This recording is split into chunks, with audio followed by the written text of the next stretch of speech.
The dark story of Esther shortly before the confinement of the Nephilim in Tartarus by Alexander the Great. While the Book of Enoch was one of the holy books of the Old Testament, some took it out and turned it into so-called Apocrypha, replacing it with that of Esther, which praises the slaughter, of course, of the and replacement of others who had reigns in Persia and the Empire of Persia. For those who do not know, let's say that the vast Persian Empire was set up by the assimilation of areas which were occupied and considered as its territories. The plan of the Nephilim was to set up a very powerful military machine like that of, for example, the USA today, and dominate the world. The Nephilim prince of the Masharavek family, Ahura Mazda, undertook the implementation of this plan and promoted to the administration after the wars of conquest those who were intelligent enough to complete the control on a popular individual level.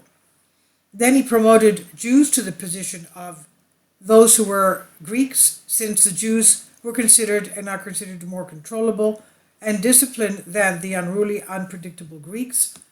And I analyze exactly what happened, the writer says.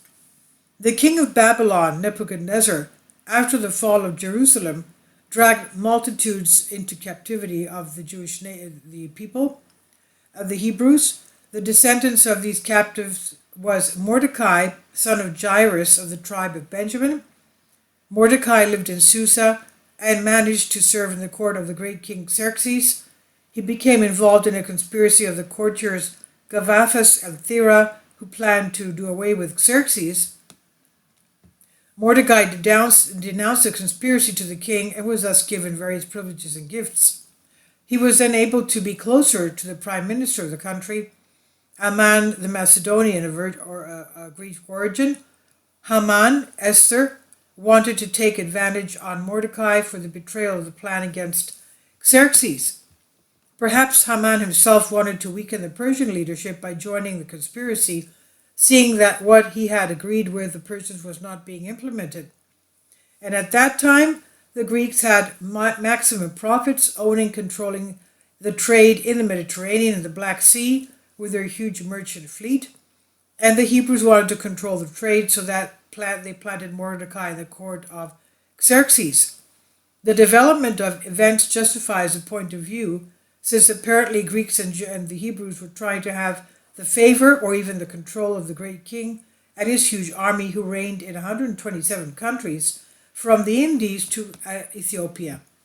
And the Hebrews from the time of Moses dreamed of an empire, tried to convince the Persians to attack the independent Greek city-states, motivated and guided by the White Brotherhood, who had two very good reasons for not wanting even subjugated Greeks at the helm.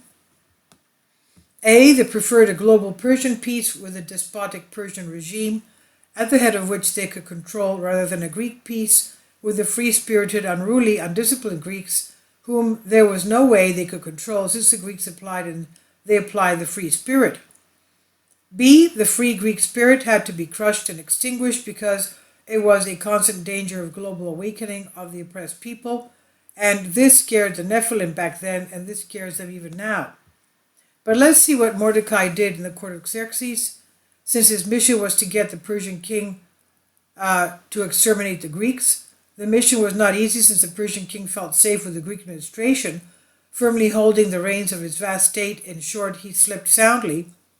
At that time, Mordecai had adopted Esther, daughter of Aminadab, that's in Esther chapter 2:5, who was the brother of his father-in-law. In other words, Esther was his first cousin. Mordecai's purpose was, when he grew up, to marry her because she was a daughter of infinite beauty. At the time, incest was considered completely normal, but it happened that Queen Astin showed reluctance to the great king, and his advisors persuaded him, as his advisors were Hebrew teachers, persuaded him to choose another queen. So they ordered that the most beautiful daughters of the kingdom be brought to Xerxes as a concubine, so that a selection could be made. Esther 2:3. Mordecai took the opportunity to promote Esther to the harem controlled by the king's eunuch, I. Esther was ordered to become queen of the Persian Empire at all costs. She also has no reason to reveal her identity and nationality until she is elected queen. Esther 2:10. Haman apparently learned Mordecai's plan, reveals to Xerxes the existence of the people, the Hebrews, who lived scattered in all the states of his empire. Esther 3:8. Mixed with all the nations, but being different from all, with different visions, world sovereignty, and different laws. He also revealed that the Hebrews were in danger to the empire. He even requested succeeded in obtaining from Xerxes a decree to exterminate the Hebrews, the Jewish ancestors who sought A, the alteration of the social fabric and seizure of power, and B, attack the empire against the Greek states. Meanwhile, Esther is proclaimed queen as the most beautiful woman in the Persian Empire. She then appears one day before the king, pretends to faint from her great sorrow, Esther 5:18, for the decree that Haman succeeded in extracting. Xerxes falls into the trap of Esther, changes the decree that Haman succeeded. He gives the imperial signet ring to Esther, who with Mordecai and other Hebrews prepares another decree, and they succeed in having Haman crucified, taking his property. And Esther, however, is not content with succeeding in exterminating the enemy of her first cousin, Mordecai. She continues to press Xerxes, who says to her, "What else do you want me to do for you?" Esther 8:7. Since I also crucified Haman and gave all his possessions to you. Mordecai's plan was is put into action, and a new decree is sealed with which the Jews could do whatever they want with their enemies and their properties throughout the Persian Empire. Esther 8:11 and 8:12. In this decree, Xerxes explains that the satraps of 127 provinces, the countries of the empire, that Haman was rightfully crucified for wanting to hand over the power of the empire to the Macedonians of northern Greece. And after that, Mordecai, ruler of the empire, ruled with Xerxes as a puppet. The news spread everywhere, and many Greeks who had been given important key positions in the previous prime minister Haman were circumcised for fear of the Jews, who were preparing for the great annihilation of the Greeks. Esther 8:17. Then all the satraps of the satrapies and the high officials of the empire feared the Jews, the Hebrews, and ordered them for fear that a great slaughter of the Greeks would follow. And this started from Susa, the capital of the Persian Empire. But Esther, that holy woman of the Hebrews, was not satisfied. Then Xerxes asked the Jews after here in Susa, before your eyes, did away with 500 men. Imagine what they would do in the provinces if you are not satisfied with them. What is your claim? Esther 9:12. And the claim came true. On the 10th day of the month of Adar, 15,000 Greeks throughout the territory were murdered, Greeks who apparently held key positions in administration and economic fabric of the empire.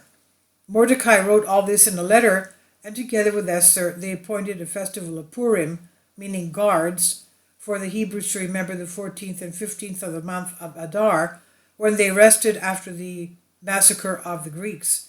Esther even appointed this feast to be celebrated forever. Esther 9:13. And from then on, Mordecai ruled on behalf of Xerxes, Esther 10:3, whose government is the first recorded instance of a government being taken over by the NEPHILIM, he says. After the Greeks were uprooted from the web of Persian administration, the Greco-Persian conflict began, which resulted in the confinement of the NEPHILIM once again in Tartarus by Alexander the Great.